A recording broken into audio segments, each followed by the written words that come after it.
It started innocently enough. My wife, Rachel, had always been sociable. She thrived on attention, which I didn't mind. She'd light up a room with her laugh and draw people in like a magnet. It's one of the things I fell in love with. But somewhere along the way, her need for validation exceeded the bounds of our marriage. It was a Saturday night, and we were hosting a dinner party, something Rachel loved. She insisted on doing it all, the cooking, the decorations, even the seating arrangements. It was her domain, and I was happy to let her take the reins. We had invited some of our closest friends, including a couple of her colleagues from work. Among them was Derek, a cocky, smirking man who oozed arrogance in every movement. I didn't like him, but Rachel had insisted. "He's harmless," she said. The night started well. Wine flowed, conversations grew louder, and laughter filled the room. I was in the kitchen refilling glasses when I overheard Rachel talking to her best friend, Emily. They were tucked away in a corner, and Rachel's voice had dropped to a conspiratorial whisper.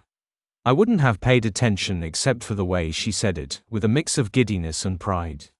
"I mean, have you seen Derek? That man is a god. And let me tell you, Emily, he knows how to use it," she said, giggling like a teenager.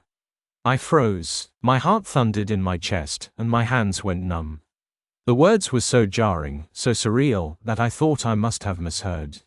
But Emily's sharp intake of breath confirmed it. "Rachel, are you serious? What about James?" Emily's voice was horrified but quiet. "Oh, please. James is great, but he's boring. He's predictable. Derek is something else. And he's huge. James could never." She let the sentence trail off, the implication like a dagger in my chest. I couldn't breathe. My wife, the woman I'd spent 10 years building a life with, was bragging about her affair in our home during a party I helped host. It was a humiliation I didn't know how to process. But instead of confronting her in that moment, I walked back into the kitchen, set the wine bottle on the counter, and forced myself to think clearly. I didn't confront her that night. Instead, I played the dutiful host, laughing and joking with everyone, including Derek. But inside, I was unraveling. I needed to know the full extent of her betrayal before I acted. Over the next week, I became a man possessed. I checked phone records, emails, anything I could find. And what I uncovered confirmed my worst fears. Explicit messages, photos, plans to meet up during her work lunches, the evidence was damning. But I wasn't just going to confront her. No, I wanted her to feel the weight of her actions. I wanted the world to see what she had done. I planned meticulously. I hired a private investigator to gather irrefutable proof. I'd learned that Derek had a wife, Lisa, who'd recently given birth to their first child. I reached out to her anonymously, sharing what I knew. She was devastated but thankful for my honesty. Together, we decided that the truth needed to come out in a way neither Rachel nor Derek could escape. 2 weeks later, Rachel decided to host another dinner party. She was in high spirits, completely unaware of what was coming. I made sure Derek was invited. He showed up with his usual swagger, flashing me a grin as he walked through the door. It took everything in me not to knock him out right there. But I waited. The timing had to be perfect. Halfway through the evening, I tapped my glass for attention. "Everyone, can I have a moment? I want to share something very special." Rachel beamed at me, probably thinking I was about to make some sappy declaration of love. The room quieted, and I pulled out my laptop, connecting it to the TV. "Rachel has always been the light of my life," I began, my voice steady despite the storm raging inside me. "But recently, I've learned that she's been sharing that light with someone else."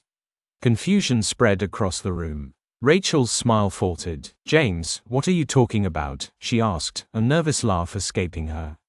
I ignored her and pressed play. The screen filled with screenshots of text messages between her and Derek, explicit, undeniable, and horrifying. Gasps erupted around the room. Derek's smirk vanished, replaced by a pale, panicked expression. Rachel jumped up, her face flushed. "James, stop this right now." But I wasn't done. I'd saved the piece de resistance for last. The investigator had captured photos of Rachel and Derek at a hotel, locked in an embrace. They were time-stamped and clear as day. The room erupted into chaos. Friends whispered, Emily looked like she might be sick, and Derek's wife, Lisa, who I had invited as my guest, stood up. "You disgust me," Lisa spat at Derek. You made vows to me, to our family. And this is what you do. With her, she pointed at Rachel, who was now sobbing. Derek tried to speak. Lisa, please, let me explain. But she wasn't having it. Explain. You think there's an explanation for this? She turned to me. Thank you for telling me. You've done me a favor. And with that, she walked out, leaving Derek scrambling after her.